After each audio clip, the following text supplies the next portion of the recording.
رزق میں برکت کا ایک بہت بڑا ذریعہ شکر ہے۔ ارشاد فرمایا لَإِن شَكَرْتُمْ لَأَزِيدَنَّكُمْ، اگر تم شکر کرو گے وہ تمہیں اور زیادہ عطا کرے گا، اور اگر تم شکر نہیں کرو گے وَلَئِن كَفَرْتُمْ، کفران نعمت کرو گے إِنَّ عَذَابِي لَشَدِيدٌ، تو پھر میرا عذاب بڑا سخت ہے۔ رزق کے اضافے کا ایک اور بہت بڑا سبب انفاق فی سبیل اللہ۔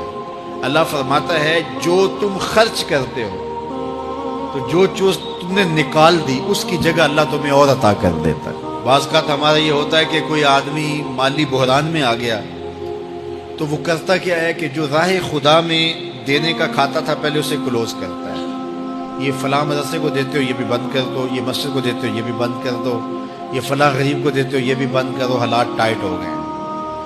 لیکن 5 گاڑیاں ہیں تو 2 گاڑیوں پہ گزارا کر لیا جائے، پیٹرول بچے، یہ نہیں ہو سکتا۔ گھر کے لچھن وہی ہیں لیکن بند کہاں سے کیا؟ جہاں سے رزق آنا تھا۔ ہمیں تو یہ حکم دیا ہے جب رزق تنگ ہونے لگے صدقہ دے کے رب سے کاروبار کر لو، صدقے سے تمہارے رزق میں اضافہ ہوگا۔ یہ رب کا وعدہ ہے اور اللہ کے وعدے جھوٹے نہیں ہو سکتے۔ رزق کی برکت کا ایک اور بہت بڑا ذریعہ النکاح ہے۔ فرمایا اگر تم نکاح کرو گے تم فقیر ہو وہ تمہیں غنی کر دے گا۔ لوگ کہتے ہیں بچہ پیروں پہ کھڑا ہو لے تو پھر نکاح کریں گے۔ اللہ کہتا ہے تم نکاح کرو ہم پیروں پہ کھڑا کر دیں گے۔ ہمارا فلسفہ اپنا ہے، اس کا حکم اپنا ہے۔ وہ کہتا ہے ابھی تو یہ اپنے لیے نہیں کماتا تو جو آئے گی اس کو کہاں سے کھلائے گا؟ میاں جس نے آنا ہے اس نے اپنا رزق لے کے آنا ہے۔ تو بچوں کی شادیاں کرو اگر وہ جوان ہو گئے، رزق نصیب ہو۔ اپنے اہل خانہ کو نماز کے حکم دینے سے رزق بڑھتا ہے، کیونکہ جو صبح کا وقت ہوتا ہے یہ رزق کے بٹنے کا وقت ہوتا ہے، اور جس گھر میں صبح کے وقت لوگ سوئے ہوئے ہوتے ہیں وہاں بے برکتیاں ہوتی ہیں۔ تو طلوع فجر سے لے کر کے طلوع آفتاب تک اپنی اولاد کو، بیوی کو، بچوں کو نہ سونے دیں۔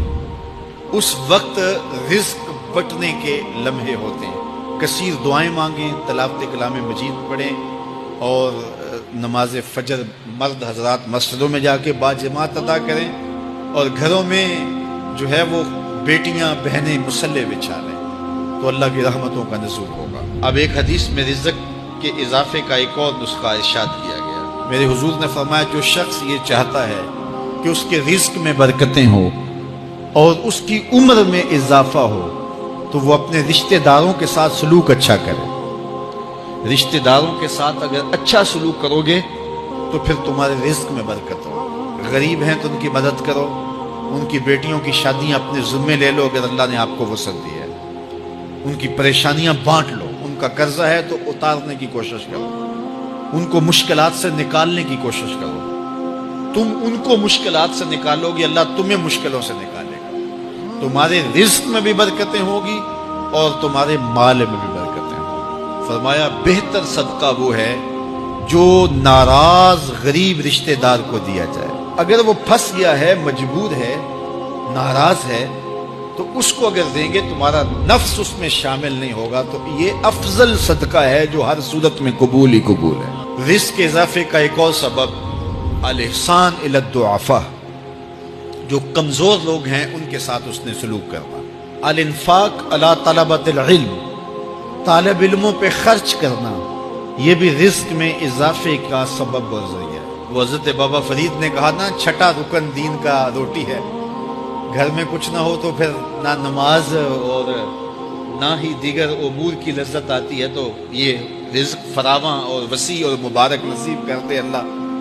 تو اس کے لیے ایک اور وظیفہ میں دیتا ہوں، اور وہ یہ کہ مغرب کے بعد 21 مرتبہ سورۃ الکوثر پڑھ لیں، کثرت ہو جائے گی انشاءاللہ۔ اول خدوشی پڑھ لیں، 5-7 منٹ لگتے ہوں گے، تو سورہ کوثر 21 مرتبہ روزانہ مغرب کی نماز کے بعد پڑھیں، اور اگر بہت زیادہ مسائل ہیں تو ہر نماز کے بعد پڑھ لیں، تو انشاءاللہ آپ دیکھیں گے کہ گھر میں برکتیں اترتی محسوس ہوں گی، انوار کا نزول ہوتے محسوس کریں گے۔ تو یہ وہ رزق کے اسباب ہیں، اگر ہم اختیار کر لیں تو ہم اللہ کی خاص رحمتوں کے حقدار ہوں گے۔ اللہ ہم سب کو رزق حلال